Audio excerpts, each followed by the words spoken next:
Quartel Canvete Studios apresenta Desventuras em Série, Livro 1, Mau Começo, de Lemony Snicket.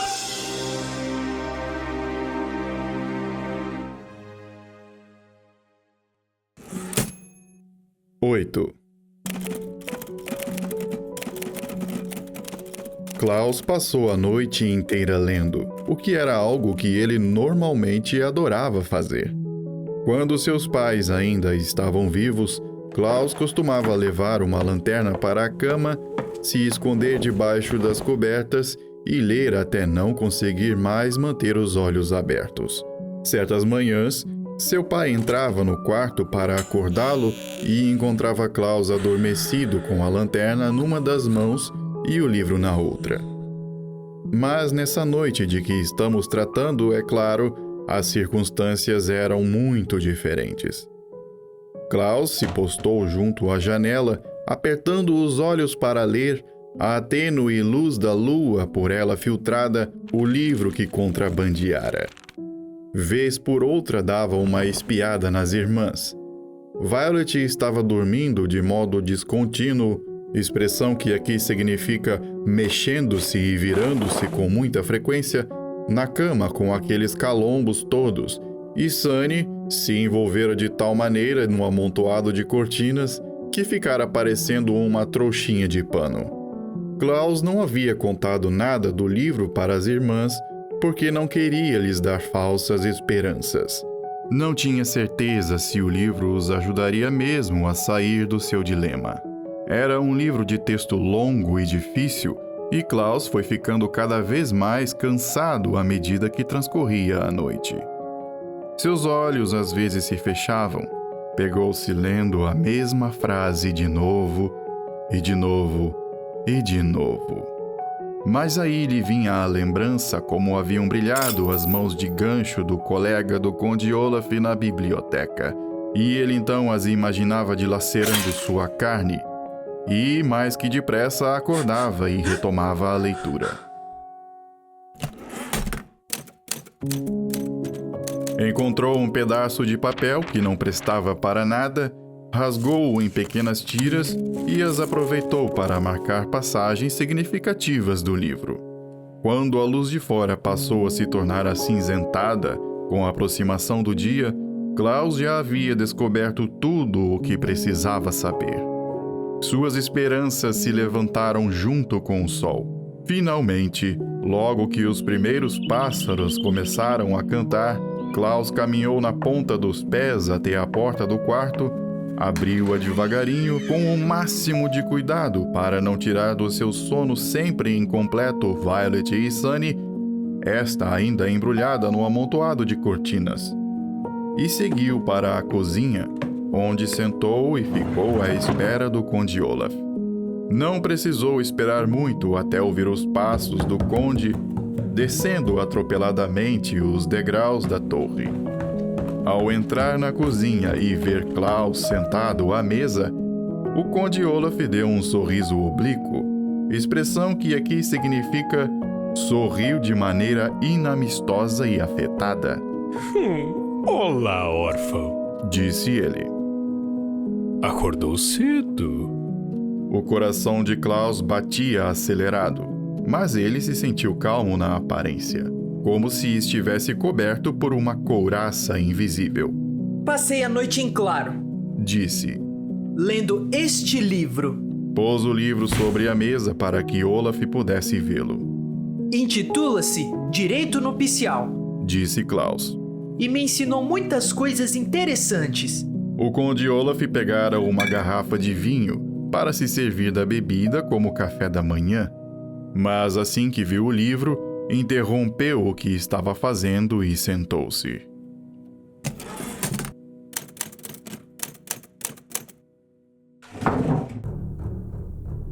A palavra nupcial, disse Klaus, significa relativa a casamento. Eu sei o que a palavra significa, resmungou o conde. Onde foi que você arranjou esse livro?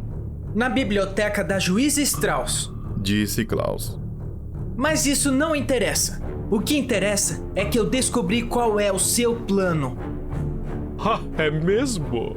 Disse o Conde Olaf, erguendo sua sobrancelha tipo duas em uma. Pois então me diga qual é meu plano, seu fedelho atrevido. Klaus ignorou o insulto e abriu o livro na página marcada por uma das tiras de papel. As leis de casamento nesta comunidade são muito simples. Ele leu em voz alta.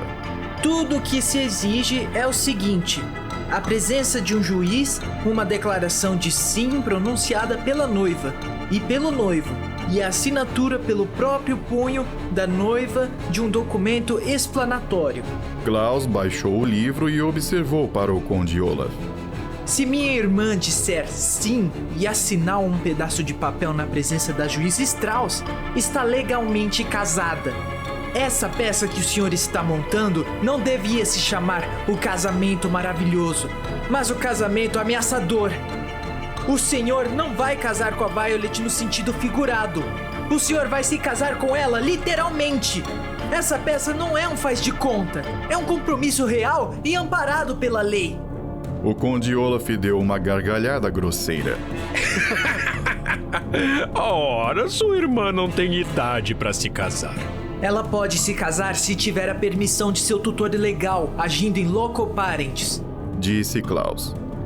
Li isso também. Não adianta querer me enganar. Ah, por que razão do mundo eu haveria de querer me casar com sua irmã? Perguntou o Conde Olaf. Não resta dúvida de que ela é muito bonita, claro. Mas um homem como eu tem condições de conseguir as mulheres bonitas que quiser. E quantas quiser. Klaus passou a um capítulo diferente do direito nupcial.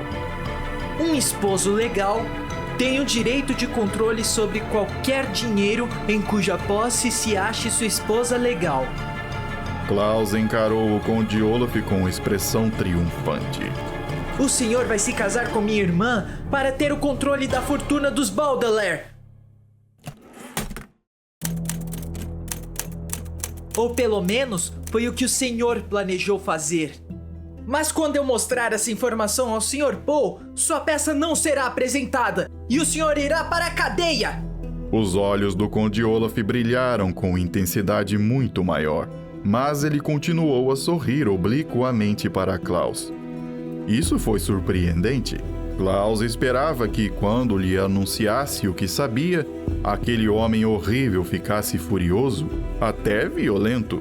Afinal de contas, ele não havia explodido daquela forma absurda só porque queria rosbife em vez de macarrão à putanesca? Sem sombra de dúvida, a descoberta de seu plano teria que enraivecê-lo muito mais. No entanto, o Conde Olaf continuou sentado com a mesma calma de quem estivesse discutindo se iria chover ou fazer sol. Ah, acho que você me pegou direitinho. Disse Olaf simplesmente. Oh, tem razão. Eu vou para a cadeia enquanto você e os órfãos ganham sua liberdade. Mas então, por que não sobe ao quarto e acorda suas irmãs? Elas vão ficar encantadas, tenho certeza. Quando souberem de sua grande vitória sobre as minhas maquinações perversas. Klaus olhou bem de perto para o Conde Olaf, que continuava sorrindo como se houvesse acabado de contar uma piada inteligente. Por que não ameaçava Klaus num acesso de fúria? Ou não arrancava os próprios cabelos no auge da frustração? Ou não corria para fazer as malas e fugir? As coisas absolutamente não estavam acontecendo como Klaus tinha previsto. Pois bem, eu vou contar para as minhas irmãs. Disse ele e voltou para o quarto. Violet continuava dormindo na cama e Sunny continuava embrulhada nas cortinas. Klaus acordou primeiro Violet. Passei a noite toda em claro lendo. Disse Klaus de um só fôlego, assim que a irmã abriu os olhos.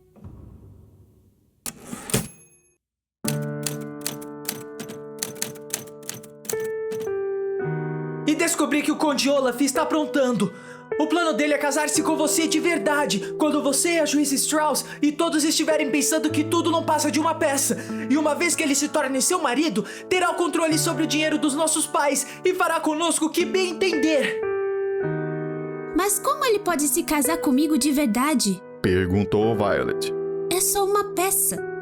A única exigência legal para o casamento nesta comunidade... Explicou Klaus, erguendo bem visível o direito nupcial a fim de mostrar à sua irmã onde colher a informação. É você dizer sim e assinar um documento por seu próprio punho na presença de um juiz, como a juíza Strauss.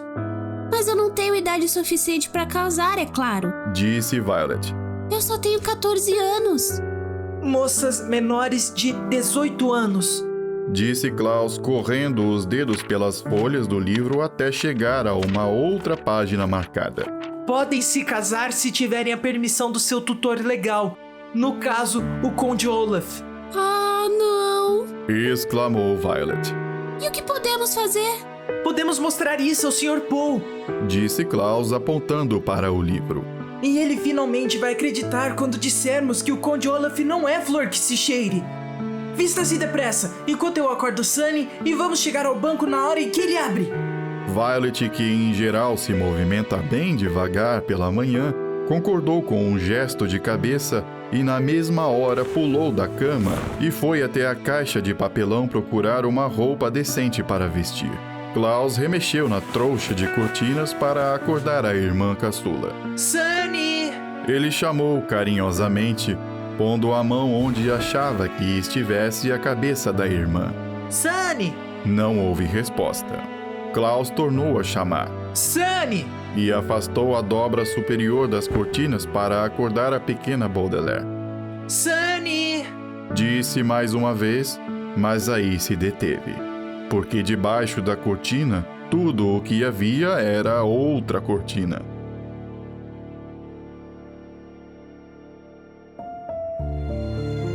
E assim com todas as camadas de cortinas, mas a sua irmãzinha não estava em lugar nenhum. Sunny! Gritou ele, olhando para todos os lados do quarto. Violet deixou cair o vestido que estava segurando e começou a ajudá-lo na procura. Esquadrinharam canto por canto, olharam debaixo da cama e até mesmo dentro da caixa de papelão, mas Sunny tinha sumido. Onde ela pode estar? Perguntou Violet preocupada. Ela não é de fugir. Realmente. Onde ela pode estar? Disse uma voz atrás deles e as crianças se viraram. O Conde Olaf se encontrava na soleira da porta, observando Violet e Klaus em sua busca pelo quarto. Os olhos dele estavam brilhando mais do que nunca, e ele continuava com aquele sorriso de quem acabou de contar uma piada. 9. De fato. Prosseguiu o Conde Olaf. É estranho, não resta dúvida, dar pela falta de uma criança. E logo uma criança tão pequena e indefesa. Onde está a Sunny? Gritou Violet. O que você fez com ela? O Conde Olaf continuou a falar como se não tivesse ouvido Violet. Por outro lado, vemos coisas estranhas acontecendo todos os dias. Na verdade, se vocês dois órfãos me acompanharem até o quintal, acho que nós todos veremos algo bem fora do comum lá fora. Os jovens Baudelaire, sem dizer nada, seguiram o Conde Olaf casa adentro e com ele saíram pela porta dos fundos.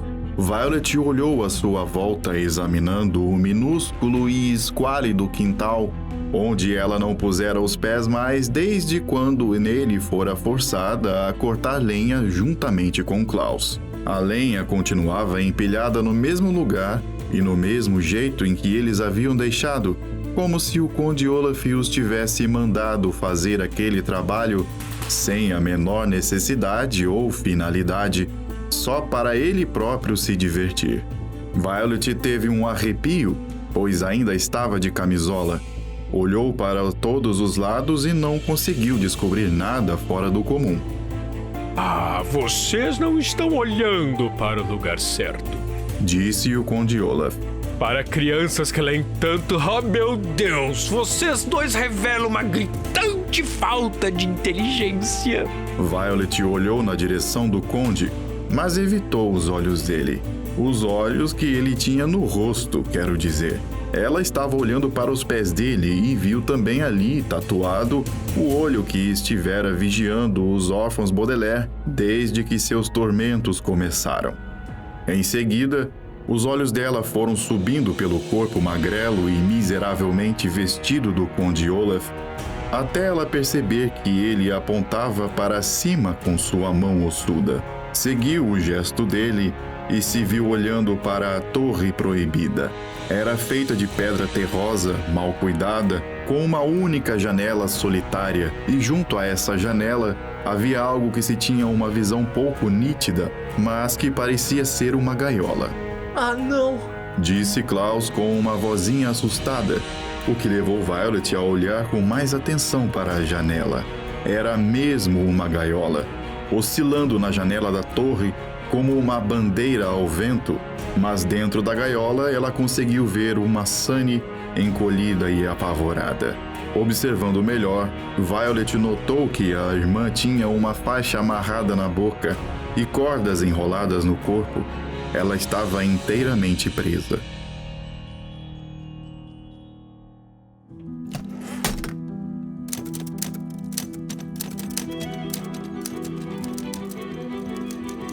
Solte a menina! Disse Violet para o Conde Olaf. Ela não lhe fez nada! Ela é só um bebê! Bem, vejamos. Disse o Conde Olaf sentando-se num cepo. Então, se vocês quiserem mesmo que eu a solte, eu faço isso. Mas até uns fedelhos idiotas como vocês são capazes de perceber que, se eu a soltar, ou mais exatamente, se eu pedir a meu camarada que a solte, a pobrezinha da Sunny não vai resistir à queda e vai se espatifar feito uma jaca podre. Esta torre tem quase uns 10 metros de altura. Ou seja, é muito alta para uma criaturinha tão pequena despencar dali, ainda que esteja dentro de uma gaiola. Mas se vocês insistem... Não, não, não! Gritou Klaus. Não faz isso!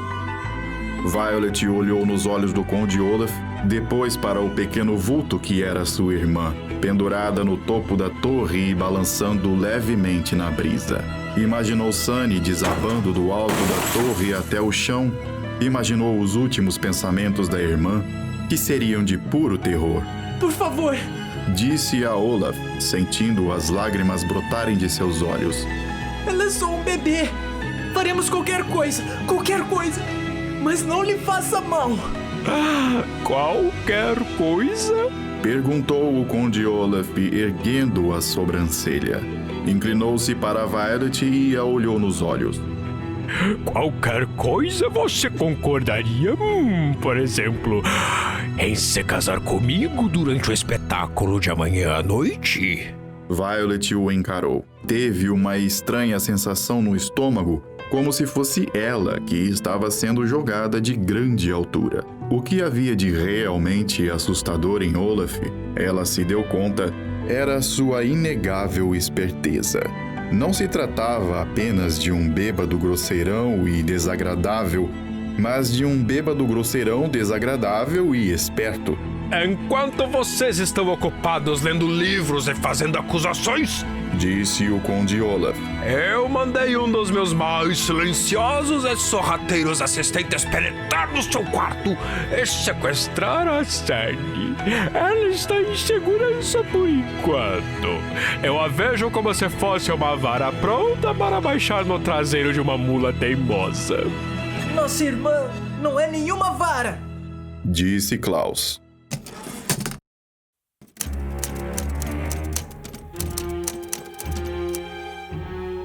Uma mula teimosa, explicou o conde. Não caminha na direção desejada por seu dono. Nesse sentido, é como vocês, garotos, que insistem em contrariar meus planos.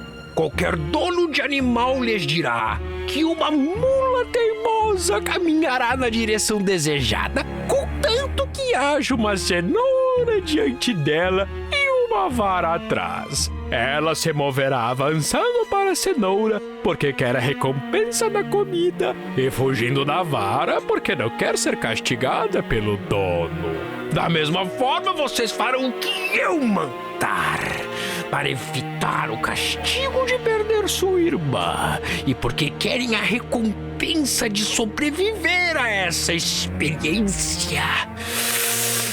Muito bem, Violet. Deixe-me perguntar mais uma vez. Você quer se casar comigo? Violet engoliu em seco e abaixou os olhos para a tatuagem do Conde Olaf. Não conseguia responder. Ah, mas o que é isso? Disse o Conde Olaf com uma voz que fingia carinho. Estendeu a mão e acariciou os cabelos de Violet. Seria assim tão terrível você ser minha noiva, morar em minha casa o resto da vida. Oh, você é uma moça tão adorável. Depois de casados, eu não me livraria de você como de seu irmão e sua irmã. Violet se imaginou dormindo do lado do Conde Olaf, acordando todas as manhãs e olhando para aquele homem horrível. Imaginou-se rodando pela casa, tentando evitá-lo o dia inteiro e cozinhando para seus horríveis amigos à noite, talvez todas as noites, para o resto de sua vida.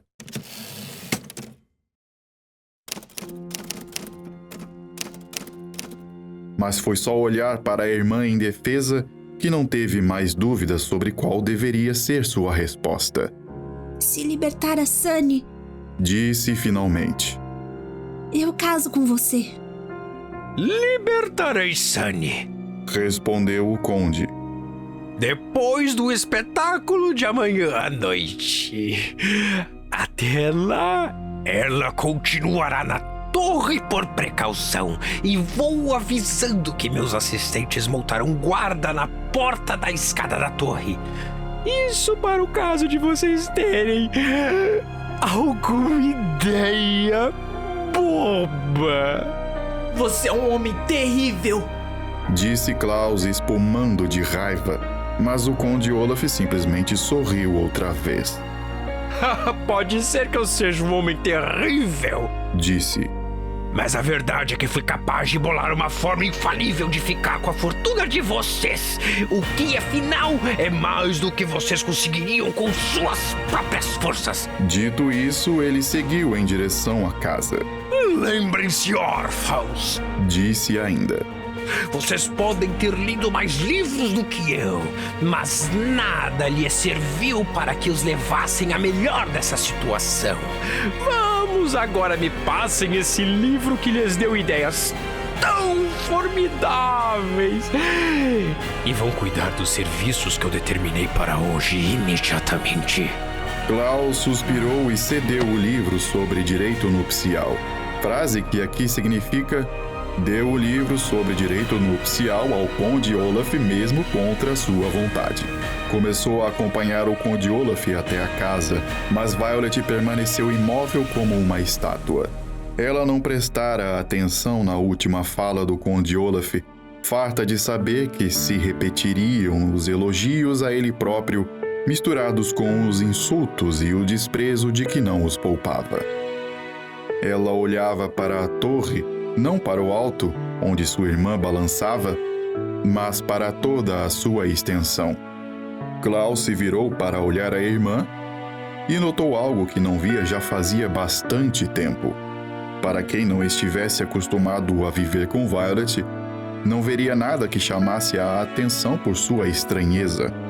Mas para aqueles que a conheciam bem, os cabelos amarrados com uma fita para se manterem afastados dos olhos eram um sinal de que as alavancas e engrenagens de seu cérebro inventivo estavam se movendo a todo vapor.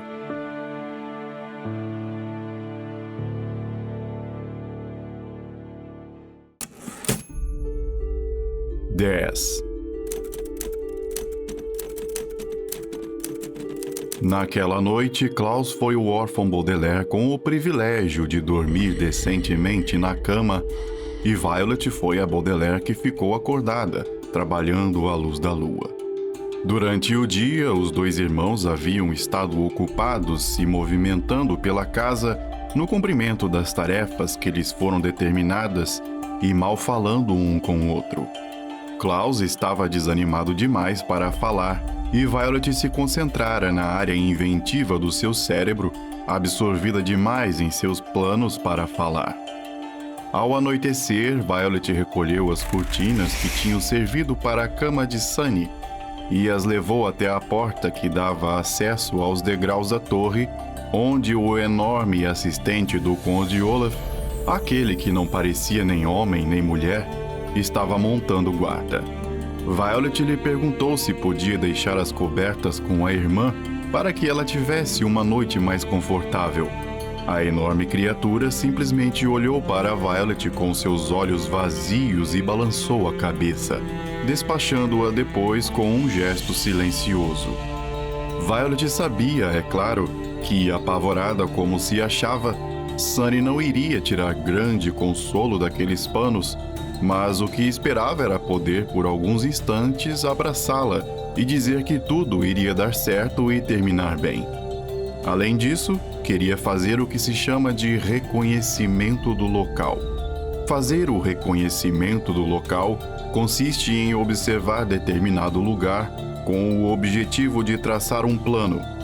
Por exemplo, se você fosse um assaltante de banco, o que eu espero que não seja o caso, poderia ir ao banco uns dias antes da data em que planejou realizar o assalto. Talvez, usando um disfarce, você daria uma olhada nas instalações e verificaria o número e a posição dos seguranças, das câmeras e de outros obstáculos para poder planejar como evitar ser capturado ou morto durante a operação. Violet, uma cidadã respeitadora da lei, não estava planejando assaltar um banco, mas estava planejando resgatar Sunny e queria dar uma olhada no quarto em que a irmã era mantida prisioneira para executar o seu plano com mais facilidade.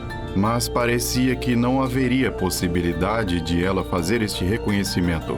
Isso deixou Violet nervosa e o que ela fez foi voltar para o quarto e sentar no chão junto à janela para trabalhar silenciosamente em sua invenção.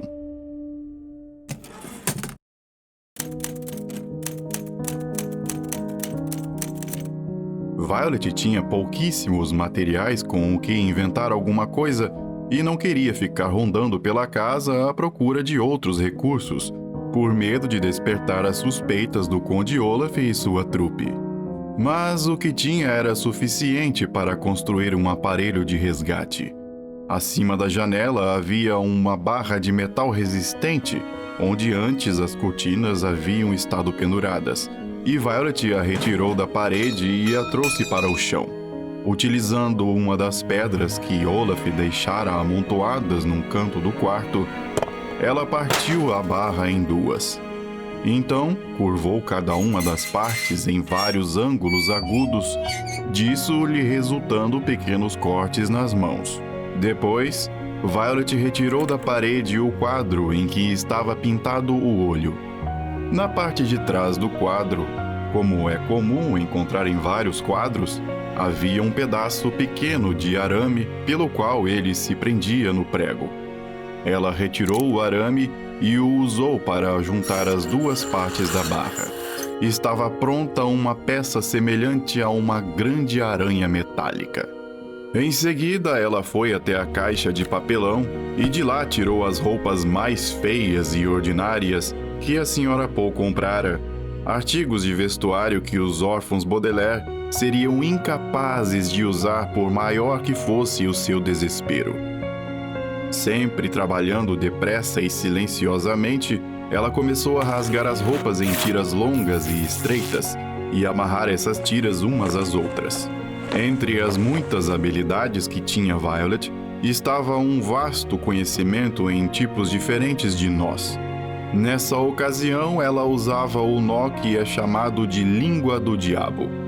Um grupo de mulheres piratas finlandesas inventou esse nó há muito tempo, no século XV, e lhe deu o nome de língua do diabo porque envolvia as mais diversas formas de torção, complicadas e misteriosas. A língua do diabo era um nó de grande utilidade. E quando Violet juntou as tiras pelas pontas, o resultado foi uma espécie de corda. Enquanto trabalhava, ela se lembrou de algo que seus pais haviam lhe dito quando Klaus nasceu, e de novo quando trouxeram Sunny da maternidade. Você é a mais velha dos filhos Baudelaire. Disseram-lhe com carinho, mas com firmeza. E como a mais velha, sempre será a sua responsabilidade olhar para seus irmãos mais novos. Prometa-nos que sempre cuidará deles e não deixará que fiquem em apuros.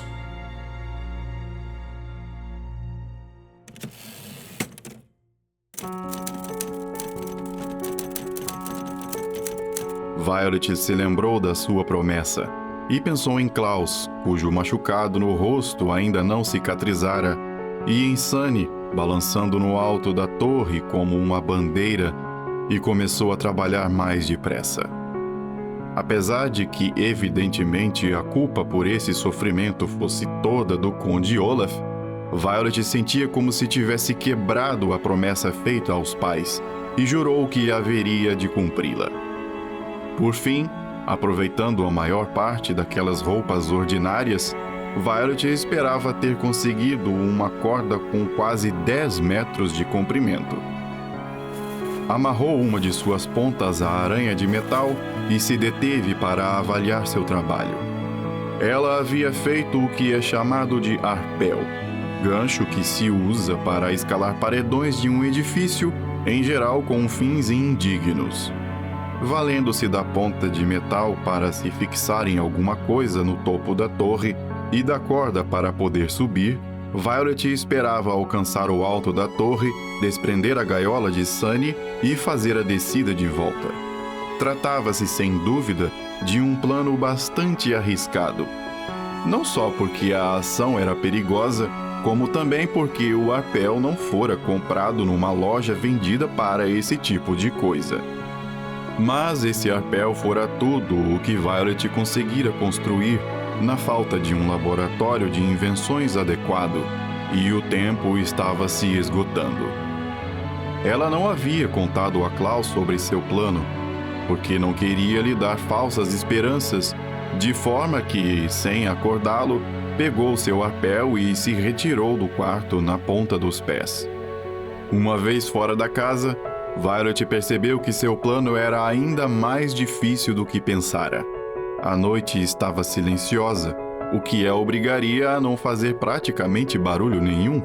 Também havia naquela noite uma leve brisa, e quando ela se imaginou balançando ao sabor da brisa, agarrada a uma corda feita de trapos ordinários, quase desistiu inteiramente.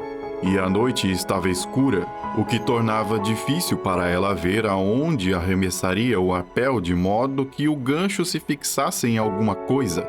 Mas, apesar dos arrepios que sentia ali em pé, de camisola, Violet sabia que precisava arriscar.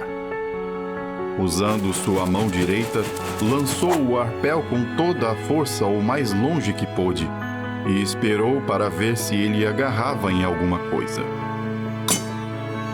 O gancho fez enorme ruído ao bater na torre, mas não se prendeu em nada e despencou estrondosamente.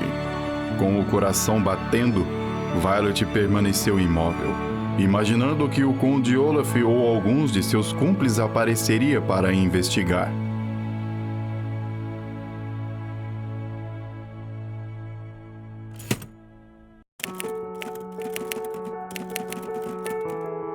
Ninguém apareceu, e passados alguns momentos, Violet, girando o arpel acima da cabeça como se fosse um laço de cowboy, tentou novo arremesso. O arpel bateu na torre 2 vezes e, de novo, foi parar no chão. Violet esperou mais uma vez, atenta a qualquer ruído de passos, mas tudo o que ouviu foi seu sangue pulsando nas veias, aterrorizado. Decidiu fazer uma última tentativa. O arpel bateu na torre e voltou a cair, atingindo Violet no ombro com força. Um dos braços do gancho rasgou a sua camisola e fez um corte na pele. Mordendo a mão para não gritar de dor, Violet tateou o lugar no ombro onde fora atingida e sentiu que estava molhado de sangue. O braço latejava dolorido. A essa altura do episódio, se eu fosse Violet, teria desistido. Mas, bem no momento em que ela já estava a ponto de se virar e entrar na casa, imaginou como Sunny deveria estar apavorada e, sem se importar com a dor que sentia no ombro, usou a mão direita para um novo arremesso do arpel. O som de clang habitual se interrompeu na metade, e à fraca luz da lua, Violet viu que o arpel não estava caindo. Nervosamente, ela deu um forte puxão na corda, que não cedeu. O arpel tinha funcionado. Com os pés apoiados na lateral da torre de pedra e as mãos segurando na corda, Violet fechou os olhos e começou a subir. Sem ousar lançar em momento nenhum um olhar à sua volta, seguiu o impulso de escalar a torre, firmando as mãos uma após a outra, sempre com o pensamento voltado para a promessa feita aos pais e para as coisas horríveis que o Conde Olaf faria se o seu plano asqueroso desse certo. O vento noturno soprava cada vez mais forte, enquanto ela subia cada vez mais alto. E várias vezes Violet teve que se deter na escalada quando a corda se deslocava movida pelo vento. Tinha certeza de que, a qualquer momento, a corda iria se rasgar ou o gancho se soltaria e ela seria lançada à morte. Mas, graças aos seus apurados dotes de inventora, a palavra apurados aqui significa habilidosos. Tudo funcionou como deveria e, de repente, Violet sentiu que tocava uma peça metálica em vez de uma corda de pano. Abriu os olhos e ela viu a sua irmã Sunny, que olhava para ela freneticamente e tentava dizer alguma coisa que ultrapassasse a mordaça. Violet chegara ao alto da torre, bem diante da janela em que Sunny se achava presa. A mais velha dos órfãos Baudelaire estava a ponto de pegar a gaiola de sua irmã e iniciar a descida, quando viu algo que a fez parar. Era a extremidade em forma de aranha do arpel.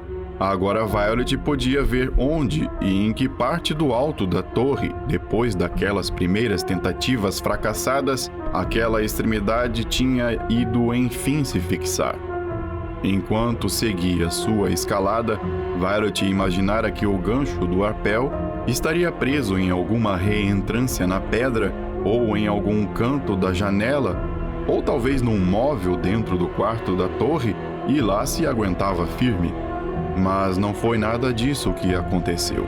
O arpel de Violet havia se prendido num outro gancho, num dos ganchos do homem das mãos de gancho.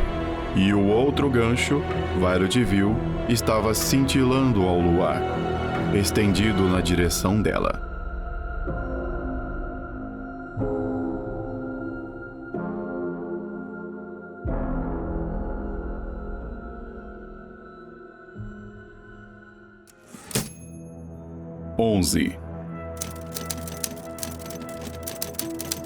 Mas que prazer tê-la aqui conosco, disse o homem das mãos de gancho num tom de voz repulsivamente doce.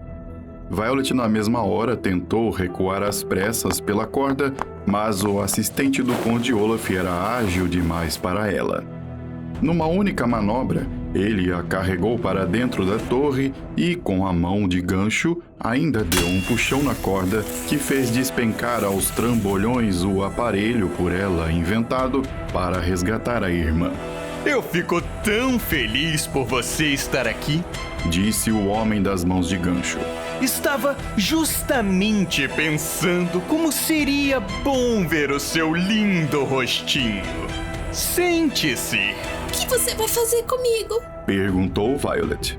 Eu disse sente-se! Vociferou o homem das mãos de gancho e a empurrou para uma cadeira. Violet deu uma olhada no quarto pouco iluminado e em absoluta desordem. Tenho certeza que, no decorrer da vida de vocês, devem ter notado como o quarto das pessoas reflete a personalidade delas. No meu quarto, por exemplo, juntei uma coleção de objetos que são importantes para mim, inclusive um acordeon todo empoeirado em que toco canções tristes, uma série de anotações sobre as atividades dos órfãos Baudelaire e um retrato meio tremido, tirado há muito tempo, de uma mulher chamada Beatriz. São objetos particularmente queridos e preciosos para mim. No quarto da torre havia objetos que, da mesma forma, eram queridos e preciosos para o Conde Olaf. Coisas verdadeiramente terríveis. Tiras de papel em que ele escrevera seus pensamentos perversos em rabiscos ilegíveis acumulavam-se em pilhas desordenadas no alto do exemplar de Direito Nupcial que tinha tomado de Klaus. Havia umas poucas cadeiras e algumas velas acesas produziam sombras bruxuleantes ao seu redor.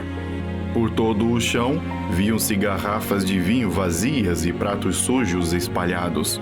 Mas, especialmente, desenhos, pinturas e gravuras de olhos, grandes e pequenos, estavam presentes em qualquer canto do quarto. Olhos pintados no teto, olhos esboçados no sujo soalho de madeira, olhos pichados no peitoril da janela e um olho enorme pintado na maçaneta da porta que dava para a escada. Era um lugar terrível.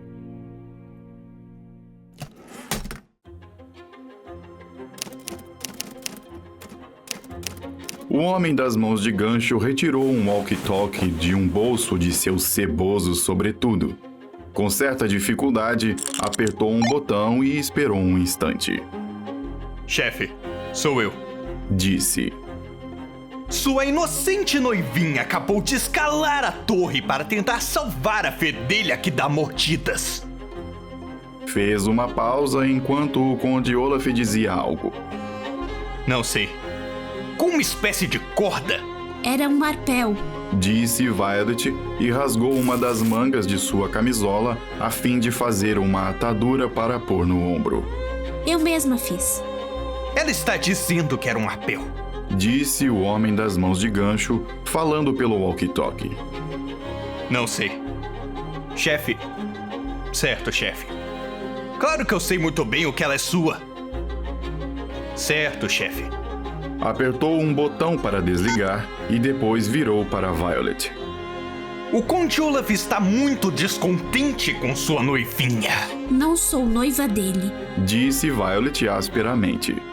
Logo, logo vai ser.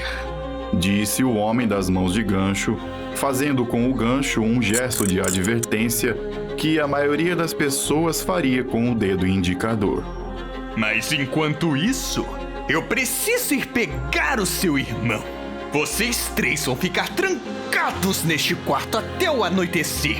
Assim, o Conde Olaf pode ter certeza que não causarão nenhum transtorno. Dito isto, o homem das mãos de gancho se retirou do quarto pisando forte. Violet ouviu quando ele trancou a porta e, em seguida, o barulho de seus passos se afastando da escada. Imediatamente correu para Sunny e pôs a mão em sua cabeça. Com medo de suscitar, palavra que aqui quer dizer provocar, a cólera do Conde Olaf se retirasse a faixa da boca da irmã ou se a livrasse das cordas que a amarravam, Violet passou a mão nos cabelos de Sunny, murmurando que estava tudo bem. Mas é claro que não estava tudo bem. Estava tudo inteiramente péssimo.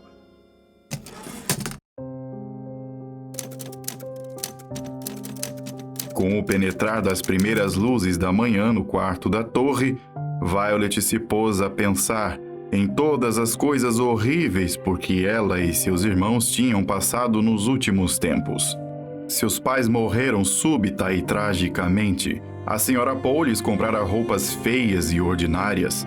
Eles se mudaram para a casa do Conde Olaf e lá eram tratados de maneira terrível. O Sr. Paul se recusara a ajudá-los. Eles descobriram um plano maquiavélico do Conde que consistia em se casar com Violet e roubar a fortuna dos Baudelaire. Klaus tentara desmascarar o conde contando-lhe o que ficara sabendo numa consulta à biblioteca da juíza Strauss e fracassara. A pobre Sunny fora feita prisioneira e, agora, Violet tentara resgatar Sunny e fora feita prisioneira também. No final das contas, os órfãos Baudelaire tiveram que lidar com catástrofe em cima de catástrofe, e Violet considerava a situação deles lamentavelmente deplorável, expressão que aqui quer dizer não era de modo nenhum agradável a situação deles. O som de passos subindo a escada tirou Violet de seus pensamentos e empurrou para dentro do quarto um Klaus muito cansado, assustado e confuso. Aqui está o órfão que faltava, disse o homem das mãos de gancho. E agora, preciso ir ajudar o Conde Olaf nos últimos preparativos para o espetáculo desta noite. Não me venham com truques e espertezas, vocês dois, ou eu também os amarro e penduro balançando no lado de fora da janela. Com um último olhar intenso para eles, tornou a trancar a porta e desceu as escadas, pisando forte. Klaus piscou e olhou o quarto sujo à sua volta. Ainda estava de pijama. O que foi que aconteceu? Perguntou a Violet. Por que nos puseram aqui em cima? Tentei resgatar a Sunny, disse Violet. usando uma invenção minha para escalar a torre. Klaus foi até a janela e olhou para baixo. É muito alto, disse.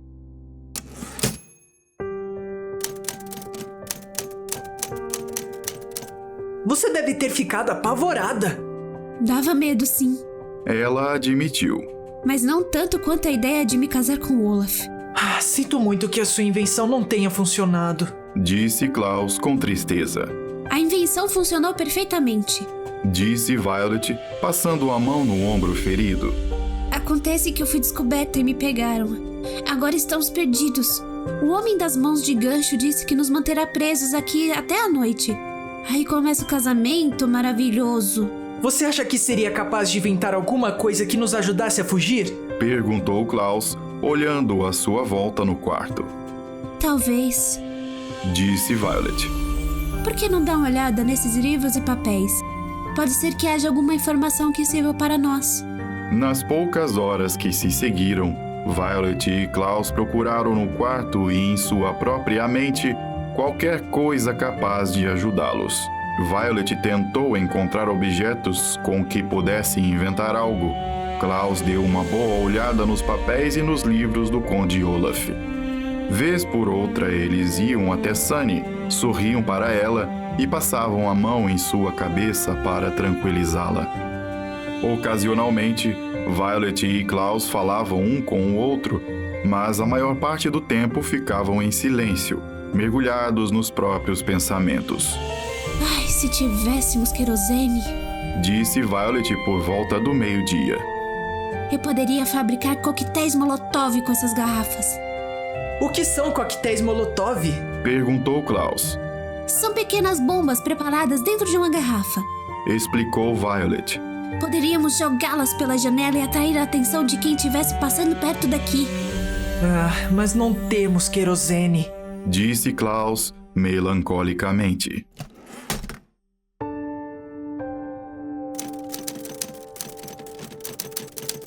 Ficaram em silêncio algumas horas. Se fôssemos polígamos, disse Klaus, o plano do Conde Olaf não funcionaria.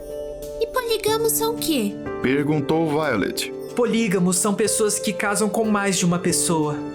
Explicou Klaus. Nesta comunidade, os polígamos não têm apoio da lei. Nem mesmo se casarem em presença de um juiz, disserem sim e assinarem um documento por seu próprio punho.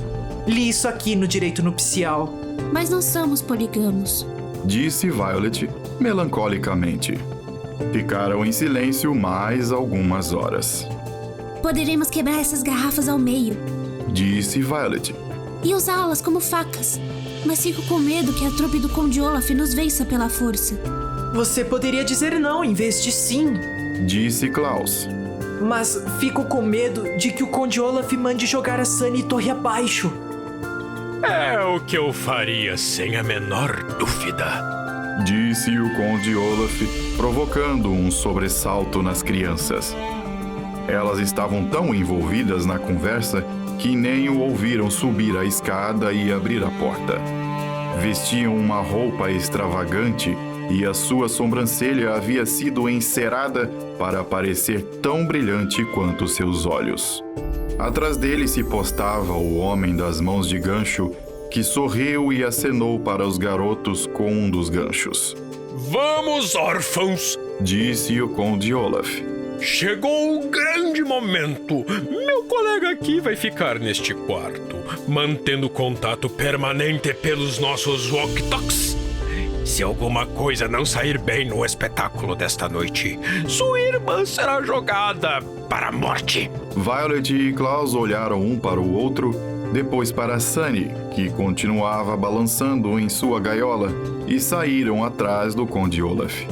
Enquanto descia os degraus da torre, Klaus sentiu um peso no coração, produzido pela mais absoluta falta de esperança. Não parecia de fato haver nenhuma saída para aquela enrascada.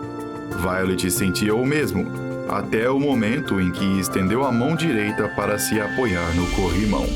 Olhou um instante para a sua mão direita e começou a pensar. Durante a descida da escada, a saída pela porta da rua e a breve caminhada pelo quarteirão até o teatro, Violet pensou,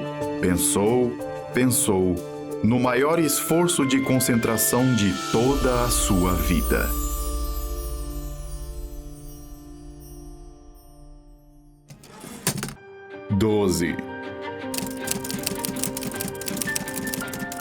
Quando Violet e Klaus Baudelaire se viram de camisola e pijama nos bastidores do teatro do Conde Olaf, sentiram-se divididos, frase que aqui quer dizer sentiram duas coisas diferentes ao mesmo tempo. Por um lado, é claro que estavam cheios de pavor. Pelo murmúrio de vozes que vinha do palco, os dois órfãos Baudelaire podiam concluir que a apresentação de O Casamento Maravilhoso havia se iniciado. E a essa altura parecia tarde demais para tentar de alguma forma frustrar os planos do Conde Olaf. Por outro lado, entretanto, estavam fascinados, pois, como nunca tinham estado nos bastidores de um teatro durante um espetáculo, não sabiam que havia tanta coisa para ver. Os membros da trupe do Conde Olaf corriam de um lado para outro, numa atividade incessante que não lhes dava tempo sequer de dirigir um olhar às crianças. 3 homens muito baixos carregavam uma grande prancha de madeira, onde fora pintado um cenário representando uma sala de estar. As 2 mulheres de rosto branco arrumavam flores num vaso que de longe parecia ser de mármore, mas que na verdade era de papelão. Um homem com jeito de importante, coberto de verrugas na cara, ajustava os enormes focos de iluminação. Dando uma espiada no palco, as crianças puderam ver o Conde Olaf, em seu figurino extravagante, declamando uma fala da peça, pouco antes de baixar a cortina, a qual era controlada por uma mulher de cabelos muito curtos, que puxava uma corda comprida ligada a uma roldana. Como vocês podem ver, os 2 Baudelaire mais velhos, apesar de todo o medo, estavam muito interessados no que acontecia, pensando apenas como seria bom se não tivessem nenhum envolvimento com aquela situação. Quando a cortina desceu, o Conde Olaf se retirou do palco com passadas largas e olhou para as crianças. É o fim do segundo ato, porque os órfãos ainda não estão prontos para entrar em cena. Sussurrou ele para as mulheres de rosto branco. Em seguida, quando a plateia prorrompeu em aplausos, sua expressão de zanga se transformou numa de alegria e ele voltou para o palco. Com gestos dirigidos à mulher de cabelos curtos para que levantasse a cortina, ele deu 2 passadas largas até o centro exato do palco e fez 2 refinadas mesuras, para agradecer ao público tão logo a cortina se ergueu.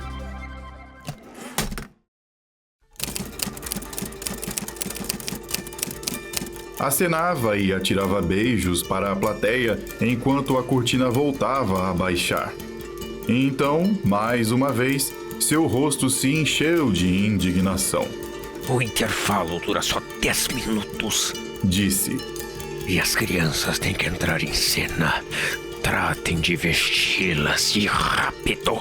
Sem dizer nada, as duas mulheres de rosto branco seguraram Violet e Klaus pelos pulsos e os levaram até o vestiário. A sala era empoeirada, mas coberta de espelhos e pequenas lâmpadas para que os atores pudessem se ver direito quando fizessem a maquiagem e pusessem a peruca. E lá as pessoas ficavam chamando umas às outras e rindo muito enquanto trocavam de roupa. Uma das mulheres de rosto branco puxou os braços de Violet para cima a fim de tirar sua camisola e lhe entregou um vestido branco de rendinhas muito sujo.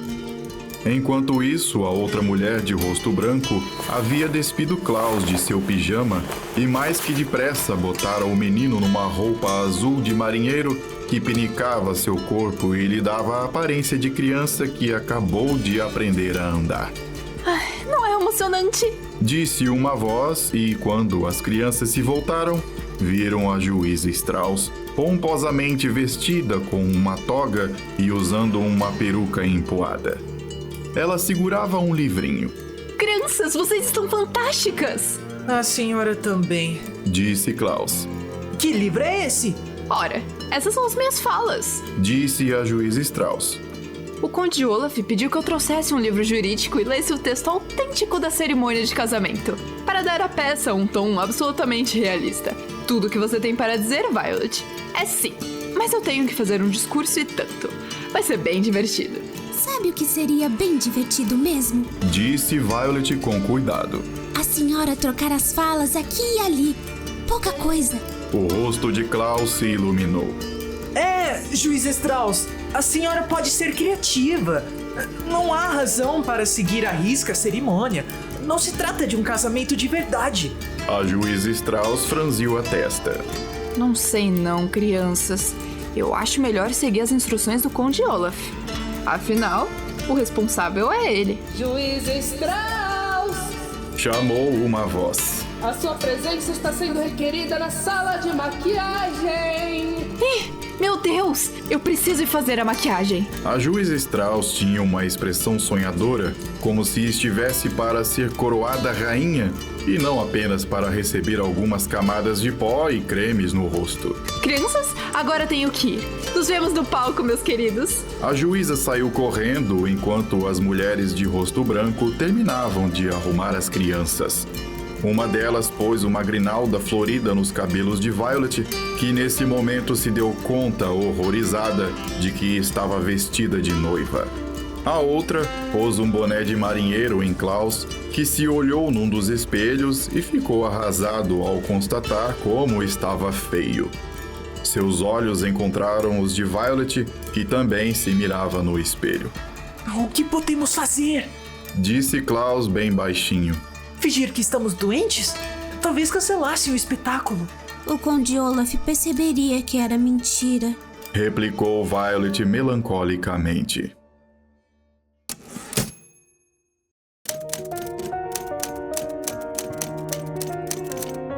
Vai começar o terceiro ato de O Casamento Maravilhoso, de Ivan Kult. Gritou um homem que segurava uma prancheta. Por favor, vão todos para os seus lugares no palco. Os atores saíram às pressas do vestiário e as mulheres de rosto branco agarraram as crianças e as empurraram para que seguissem os demais. Os bastidores se converteram num completo pandemônio, expressão que aqui quer dizer lugar em que atores e auxiliares de cena correm em todas as direções para resolver detalhes de última hora. O careca de nariz comprido andou rápido ao lado das crianças, depois parou de repente, olhou para Violet em seu vestido de noiva e sorriu com sarcasmo.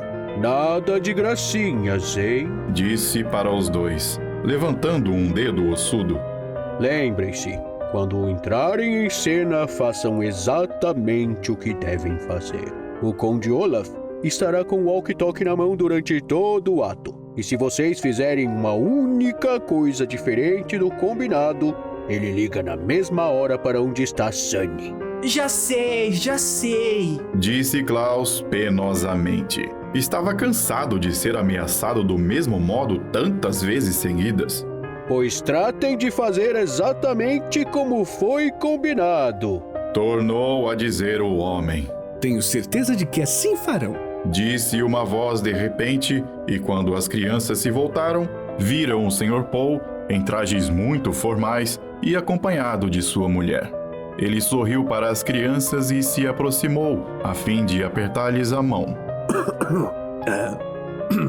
Polly e eu queríamos só dizer a vocês, que vão à merda. Quê?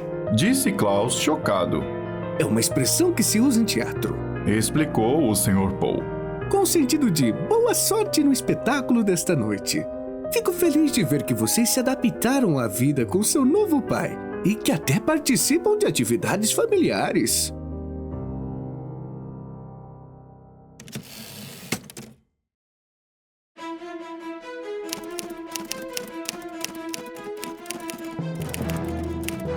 Sr. Paul, disse Klaus rapidamente.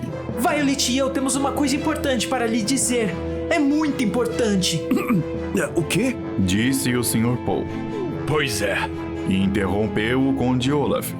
O que é que vocês têm para dizer ao Sr. Paul, crianças?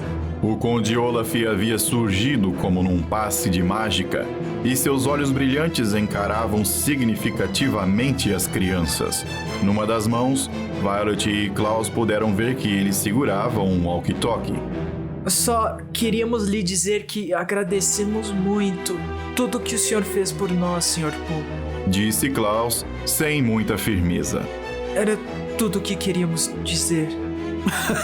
Está certo. Disse o Sr. Paul, dando uma palmadinha nas costas do menino. Bom, está na hora de Paul e eu irmos para os nossos lugares. Ah, e não se esqueçam, vão à merda, jovens Baudelaire. Bem que o senhor poderia ir à merda mesmo. Sussurrou Klaus para Violet, e o Sr. Paul se retirou. Podem deixar que isso não tardará a acontecer. Disse o Conde Olaf, empurrando as duas crianças para o palco. Outros atores se movimentaram agitada e confusamente, procurando seus lugares no terceiro ato. E a juíza Strauss se recolhera a um canto, treinando suas falas lidas num livro jurídico. Klaus deu uma olhada à sua volta no palco para ver se encontrava ali alguém que pudesse ajudar. O careca de nariz comprido pegou Klaus pela mão e o afastou para o lado. Você e eu não arredaremos pé daqui o tempo que durar o ato. Isso significa do começo ao fim. Eu sei o significado da expressão o tempo que durar. Disse Klaus.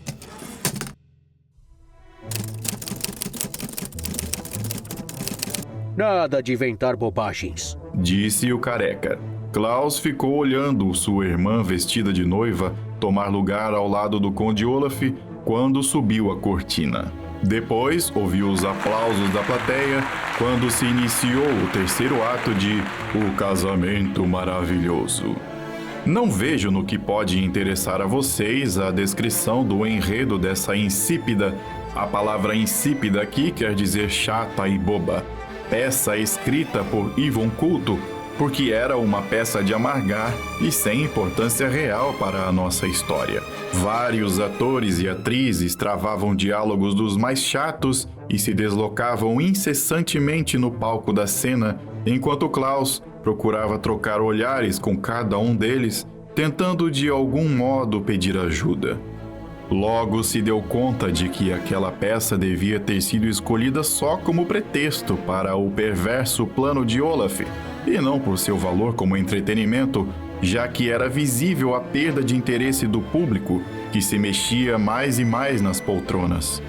Klaus voltou sua atenção para a plateia, a fim de ver se alguém seria capaz de captar que havia uma trama secreta por trás daquelas aparências, Mas a maneira como o homem das verrugas na cara dispusera as luzes impediu Klaus de distinguir os rostos no auditório, permitindo-lhe apenas perceber o contorno das pessoas na plateia. O Conde Olaf tinha um grande número de falas muito longas que ele interpretou com gestos e expressões faciais grandiloquentes. Ninguém pareceu ter notado que ele segurava o tempo todo um walkie-talkie. Por fim, a juíza Strauss começou a falar e Klaus viu que ela estava lendo diretamente do livro jurídico. A juíza tinha os olhos cintilantes e o rosto afogueado ao atuar no palco pela primeira vez. A magia da presença em cena, tirando-lhe qualquer capacidade de perceber que estava sendo usada para o plano de Olaf. Ela falava e falava sobre Olaf e Violet se amarem na doença e na saúde, nos tempos favoráveis e nos tempos adversos, e todas aquelas coisas que se dizem às muitas pessoas que, por um motivo ou outro, decidem se casar. Quando terminou seu discurso, a juíza Strauss se virou para o Conde Olaf e perguntou: Aceita essa mulher como sua legítima esposa? Sim! Disse o Conde Olaf sorrindo. Klaus viu Violet estremecer. E você? Disse a juíza Strauss virando-se para Violet. Aceita este homem como seu legítimo esposo? Sim. Disse Violet. Klaus cerrou os punhos. Sua irmã havia dito sim na presença de um juiz. Assim que ela assinasse o documento oficial, o casamento seria legalmente válido. E agora Klaus podia ver a juíza Strauss tomando o documento das mãos de um dos outros atores e estendendo a Violet para que ela o assinasse. Não faça nenhum movimento, murmurou o careca para Klaus. E Klaus pensou na pobre Sunny balançando no alto da torre e ficou imóvel enquanto via Violet receber uma longa pena das mãos do Conde Olaf. Os olhos de Violet estavam arregalados quando ela os dirigiu para o documento. O rosto estava pálido e sua mão esquerda tremia quando assinou seu nome. 13. É agora, senhoras e senhores, disse o Conde Olaf, avançando um passo para se dirigir ao público. Tenho uma comunicação a fazer. Não há motivo para continuar o espetáculo desta noite, pois o seu objetivo foi alcançado. Esta não foi uma cena de ficção. Meu casamento com Violet Baudelaire é perfeitamente legal. E agora tenho controle absoluto da sua fortuna. Da plateia partiram exclamações de espanto e alguns dos atores se entreolharam chocados. Ninguém aparentemente sabia do plano de Olaf. Isso não pode ser! Gritou a juíza Strauss. As leis que regem o casamento nesta comunidade são bem simples, disse o Conde Olaf. A noiva só precisa dizer sim na presença de um juiz como a senhora e assinar um documento explanatório. E todos vocês... Aqui o Conde Olaf estendeu o braço para a plateia. Foram testemunhas. Mas Violet não passa de uma criança, disse um dos atores. Ela não tem idade suficiente para se casar. Tem! Se o seu tutor legal lhe der autorização. Eu sou o seu tutor legal, além de ser seu marido. Mas esse pedaço de papel não é um documento oficial, disse a juíza Strauss. É apenas um acessório cênico. O Conde Olaf tomou o papel da mão de Violet e o entregou à juíza Strauss. Se prestar bem atenção, verá que é um documento oficial da prefeitura. A juíza Strauss pegou o documento e leu rapidamente. Em seguida, cerrando os olhos, deu um profundo suspiro, franziu a testa e se pôs a pensar muito concentrada.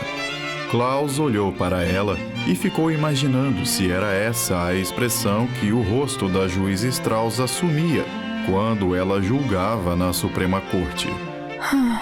você tem razão. Disse por fim ao Conde Olaf. Este casamento, infelizmente, é de todo legal. Violet disse sim e assinou seu nome aqui no documento. Conde Olaf, você é o marido de Violet e, por consequente, tem o controle absoluto de seu patrimônio. Ei, isso não pode ser! Disse uma voz da plateia, que Klaus reconheceu como sendo a voz do Sr. Poe. Ele subiu correndo os degraus para o palco e tomou o documento da juíza Strauss.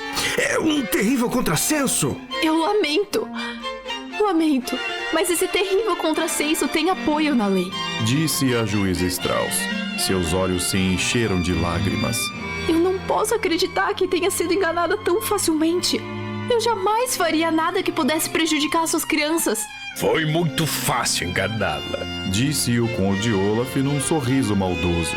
E a juíza começou a chorar. Foi brincadeira de criança me apropriar desta fortuna.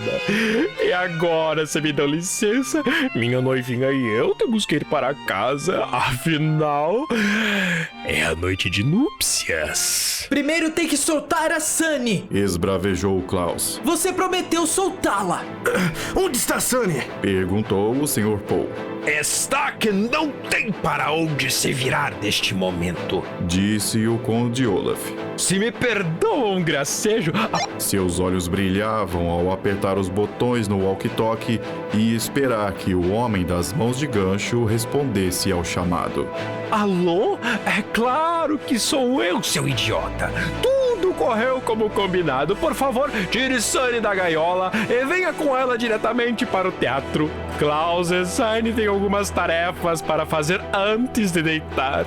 O Conde Olaf dirigiu um olhar penetrante para Klaus. Está satisfeita agora? Perguntou. Sim. Disse Klaus mansamente.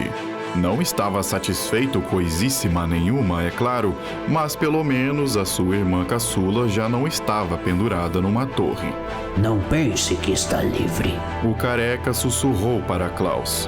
O Conde Olaf cuidará de você e de suas irmãs mais tarde. Ele não quer fazer isso na frente de todas essas pessoas. Não foi preciso que explicasse a Klaus o que queria dizer com cuidar. Bem, quanto a mim, não estou nem um pouco satisfeito. Disse o Sr. Poe. Tudo isso é absurdamente horrendo, completamente monstruoso. Financeiramente, é um desastre. Pois é, mas foi tudo feito de acordo com a lei. Disse o Conde Olaf. Amanhã, Sr. Poe, irei ao banco e retirarei toda a fortuna dos Baudelaire. O Sr. Poe abriu a boca como se fosse dizer alguma coisa, mas em vez disso começou a tossir. Tossiu por vários segundos num lenço, enquanto todos esperavam. Eu não permitirei de maneira nenhuma. Disse por fim o Sr. Poe, forçando a garganta e limpando a boca. Lamento. Mas não verá outro jeito. Respondeu-lhe o Conde Olaf. Eu sinto muito, mas Olaf tem razão. Disse a juíza Strauss com os olhos marejados. Esse casamento está de acordo com a lei.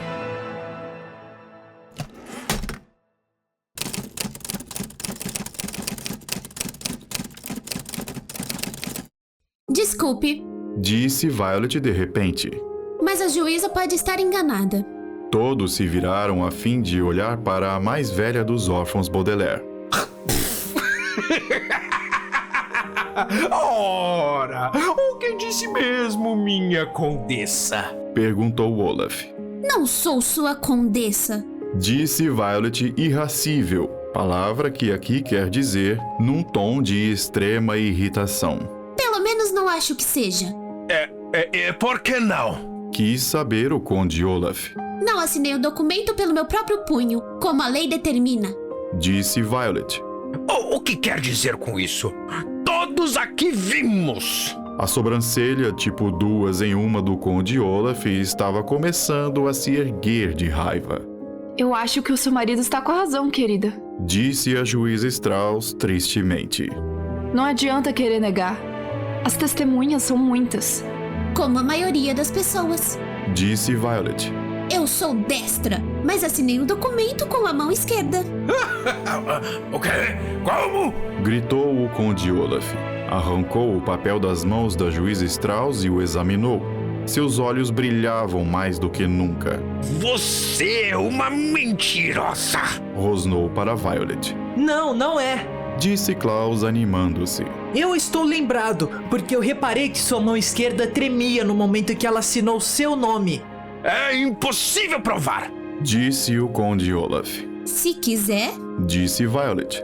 Com o maior prazer eu assino meu nome outra vez, numa outra folha de papel, com a mão direita e depois com a mão esquerda. Aí basta ver com qual das duas assinaturas o que está no documento mais se parece. Ah, um pequeno detalhe como esse, com que mão você costuma assinar? Isso não tem a menor importância. Disse o Conde Olaf. Se me permite, caro senhor, disse o Sr. Poe. Eu gostaria que essa decisão ficasse a cargo da juíza Strauss. Todos olharam para a juíza Strauss, que estava enxugando a última de suas lágrimas. Deixe-me ver. Disse ela tranquilamente e tornou a fechar os olhos. Deu um suspiro profundo e os órfãos Baudelaire, assim como todos os que gostavam deles, prenderam a respiração enquanto a juíza Strauss franzia a testa e refletia sobre o assunto com a máxima concentração. Por fim, ela sorriu. Sim, de fato, Violet é destra. Disse, medindo cada palavra. E assinou o documento com a sua mão esquerda.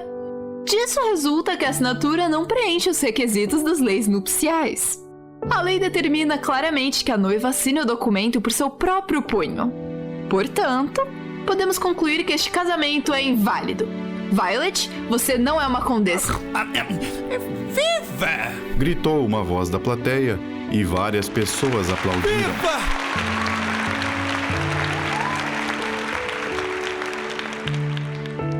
A não ser que entre vocês ouvintes haja um advogado, imagino como não deverá lhes parecer estranho que o plano do Conde Olaf tivesse sido derrotado pelo fato de Violet assinar com a mão esquerda em vez da direita. Mas a lei é uma coisa estranha. Por exemplo, determinado país da Europa tem uma lei que exige de todos os padeiros que vendam pão pelo mesmo preço. Certa ilha tem uma lei que não permite a ninguém levar as frutas locais para o exterior. E uma cidade, não muito longe de onde vocês moram, tem uma lei que proíbe passar a menos de 8 quilômetros de distância das suas fronteiras. Se Violet houvesse assinado o contrato de casamento com a mão direita, a lei teria feito dela uma desgraçada condessa. Mas, porque assinou com a mão esquerda, continuou sendo, para seu alívio, uma desgraçada órfã. O que era uma boa notícia para Violet e seus irmãos, evidentemente era uma péssima notícia para o Conde Olaf. No entanto, ele se limitou a dirigir a todos um sorriso petrificado. Então neste caso... Disse a Violet, apertando um botão no walkie-talkie. Ou você se casa comigo amanhã, e da forma correta desta vez. Ou eu... Nipo! A voz inconfundível de Sunny se sobrepôs à do Conde Olaf, enquanto ela subia titubeante ao palco na direção de seus irmãos. O homem das mãos de gancho vinha logo atrás dela, com seu walkie-talkie emitindo zumbidos e estalidos. O Conde Olaf agira tarde demais. Sunny, você está salva! Gritou Klaus e a beijou. Violet correu para junto deles. E os dois Baudelaire mais velhos fizeram festa para a caçula. Alguém, por favor, traga alguma coisa para ela comer? Disse Violet. Ela deve estar com muita fome depois de ter ficado pendurada numa janela todo esse tempo. Mano! Gritou Sunny. Rugiu o Conde Olaf. Começou a caminhar de um lado para o outro como um animal enjaulado, detendo-se apenas para apontar o dedo para Violet. Você pode não ser minha mulher, disse, mas continua sendo minha filha. E o senhor acha mesmo? Disse o Sr. Poe com exasperação na voz. que eu vou permitir que continue cuidando dessas 3 crianças depois da fraude que assisti aqui esta noite? Os órfãos são meus! Insistiu o Conde Olaf. E comigo permanecerão. Não há nada de ilegal e mal em tentar casar-se com alguém. Mas certamente há algo de ilegal em pendurar uma criancinha na janela de uma torre. Disse a juíza Strauss na maior indignação.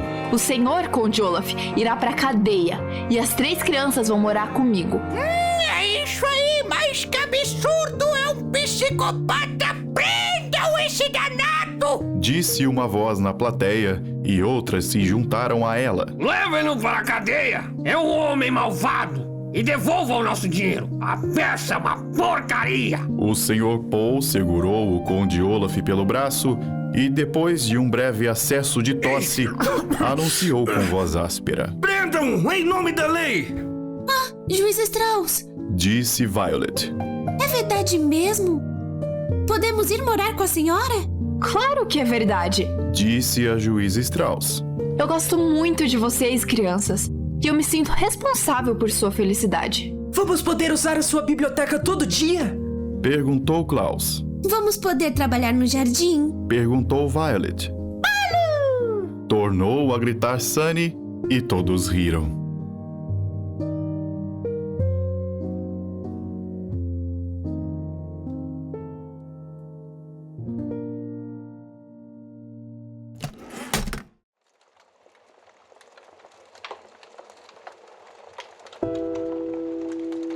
Nessa altura de nossa história, sinto-me obrigado a interrompê-la para lhes dar um último aviso. Como eu disse no comecinho, esse audiolivro que está na mão de vocês não termina com um final feliz. Pode parecer, pelo que acabaram de ouvir, que o Conde Olaf vai para a cadeia e que os 3 Baudelaire vão viver felizes para sempre com a juíza Strauss. Mas não é assim. Se preferirem, podem fechar este audiodrama imediatamente e não ouvir o desfecho infeliz que se segue. Vocês podem passar o resto da vida acreditando que os Baudelaire triunfaram sobre o Conde Olaf e viveram o resto da vida deles na casa e na biblioteca da juíza Strauss. Mas não é assim que a história continua. Pois, quando estavam todos rindo do grito de Sunny pedindo bolo, o homem com um jeito de importante e cheio de verrugas na cara se esgueirou para os controles de iluminação do teatro. Num piscar de olhos, o homem puxou a alavanca principal de modo que todas as luzes se apagaram e todo mundo ficou no escuro. O instante seguinte desencadeou um pandemônio, com as pessoas correndo de um lado para outro aos gritos, uma chamando pela outra. Os atores tropeçavam no público, o público tropeçava nos acessórios do cenário. O Sr. Paul agarrou sua mulher pensando que fosse o Conde Olaf. Klaus agarrou Sunny e levantou o mais alto que pôde, para que ela não se machucasse. Mas Violet percebeu na mesma hora o que havia acontecido e foi se dirigindo com todo o cuidado para onde ela se lembrava que estavam os controles da luz.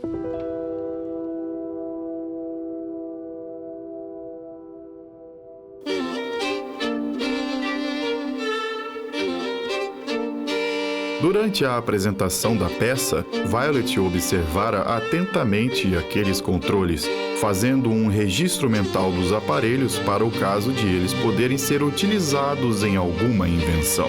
Tinha certeza de que, se encontrasse a alavanca, saberia restabelecer a iluminação interrompida.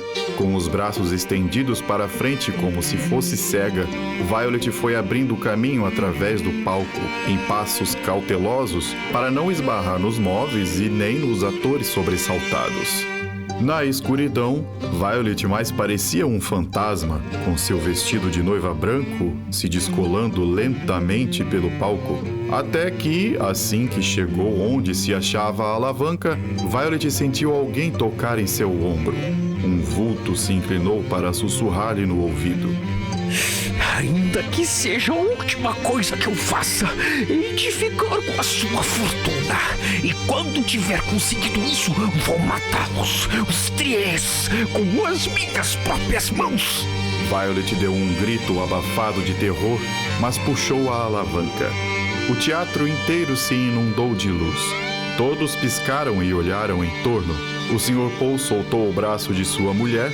Klaus pôs Sunny no chão, mas não havia ninguém tocando o ombro de Violet. O Conde Olaf sumira. Para onde ele foi? Gritou o Sr. Paul. Para onde foram eles? Os jovens Baudelaire olharam em volta e viram que não só o Conde Olaf havia desaparecido, mas também seus cúmplices. O homem das verrugas na cara, o homem das mãos de gancho, o careca de nariz comprido, a pessoa enorme que não parecia nem homem nem mulher, e as duas mulheres de rosto branco também haviam desaparecido com ele. Devem ter corrido para fora, disse Klaus. Enquanto ainda estava escuro. O Sr. Paul foi na frente para a saída do teatro e a juíza Strauss e os meninos o seguiram.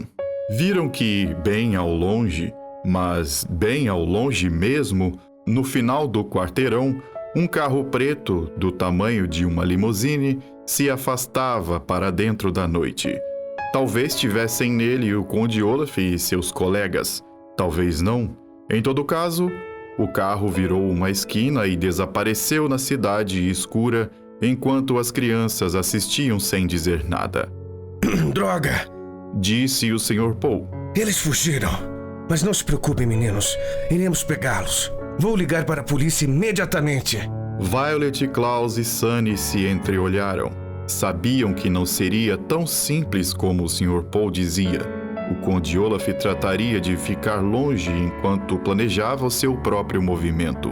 Era esperto demais para se deixar apanhar por pessoas como o Sr. Paul. Bem, vamos para casa, garotada.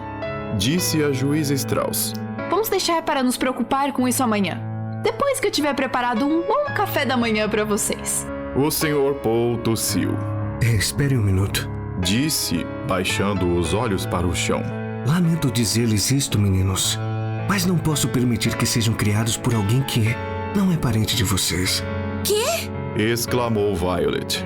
Depois de tudo que a juíza Strauss fez por nós? Nunca teríamos descoberto o plano do Conde Olaf sem ela e a sua biblioteca. Disse Klaus. Sem a juíza Strauss, teríamos perdido a vida. Não discuto isso. Disse o Sr. Paul. E agradeço a juíza Strauss por sua generosidade. Mas o testamento de seus pais é bem explícito. Vocês têm que ser adotados por um parente. Hoje ficarão comigo em minha casa. E amanhã irei ao banco e resolverei o que fazer com vocês. Me desculpem, mas é como tem que ser. As crianças olharam para a juíza Strauss, que deu um suspiro profundo e beijou os jovens Baudelaire um por um. O Sr. Paul tem razão. Disse ela tristemente. Ele deve respeitar a vontade de seus pais. Vocês não querem fazer o que seus pais querem, crianças? Violet, Klaus e Sunny visualizaram seus pais tão amados e desejaram mais do que nunca que o incêndio não houvesse ocorrido. Nunca, mas nunca mesmo, tinham se sentido tão sós. Queriam demais morar com aquela mulher bondosa e generosa, mas sabiam que isso simplesmente não poderia acontecer. Acho que tem razão, juiz Strauss. Disse Violet por fim. Vamos sentir muita saudade da senhora. E eu também vou sentir muita saudade de vocês. Disse ela com os olhos mais uma vez marejados. Depois, cada um deu seu último beijo na juíza Strauss e seguiram o senhor e a senhora Paul até o carro. Os órfãos Baudelaire se amontoaram no banco de trás e olharam pela janela traseira para a juíza Strauss, que chorava e acenava para eles. Diante deles estavam as ruas escuras por onde o Conde Olaf escapara para armar novas falcatruas. Atrás ficava a bondosa juíza, que tanto interesse havia demonstrado pelas 3 crianças.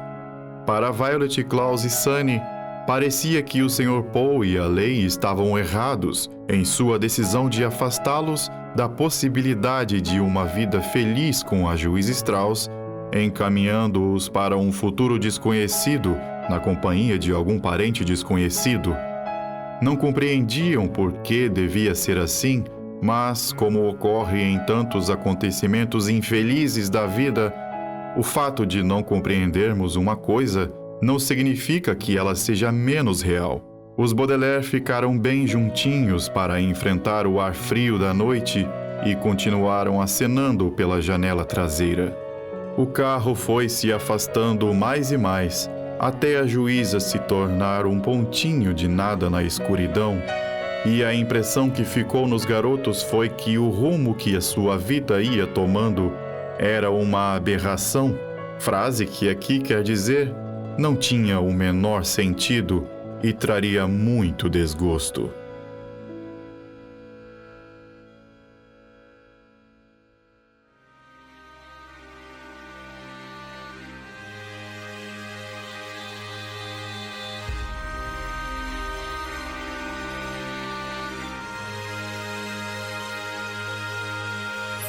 Desventuras em série, Mau Começo, Pasta 2. Conta com as vozes de Diego Piana como Lemony Snicket, Thaís Nicolau como Violet Baudelaire, Andy Fonseca como Klaus Baudelaire, Lucas Saguista como Conde Olaf, André Mota como Sr. Paul e Sunny, Gabi Lazos como Just Strauss, Rafael Hernandes Lorente como Homem das Mãos de Gancho, Midnight Wolfeng como Gordo Andrógeno, Márcio Oliveira como Homem Narigudo. Participação especial: Bonifácio Gonçalves como pai dos Baudelaire, Zarzas como Contra-Regra, Vozerio: Guilherme Santos e Rafael Hernandes Lorente. Direção: Lucas Saguista. Tradução: Carlos Sussekind. Assistente de produção: Andy Fonseca. Narração: Diego Piana. Adaptação: Lucas Saguista e Rafael Hernandes Lorente. Edição de áudio e sonoplastia: Rafael Hernandes Lorente. Música: Mau Começo. Composição: Diego Queiroz. Agradecimentos aos seguintes incentivadores: Antônio Corregiari, Caetano Grego, Elbio Duarte Júnior, Guilherme Rodarte, Ivo Mateus Lopes, Julian von Karma, Kenzo Kozonoi, Lucas Saguista, Mariel Hang e Rogério Batista. Encerramento: Lucas Saguista. Essa é uma produção do Quartel Canvete Studios.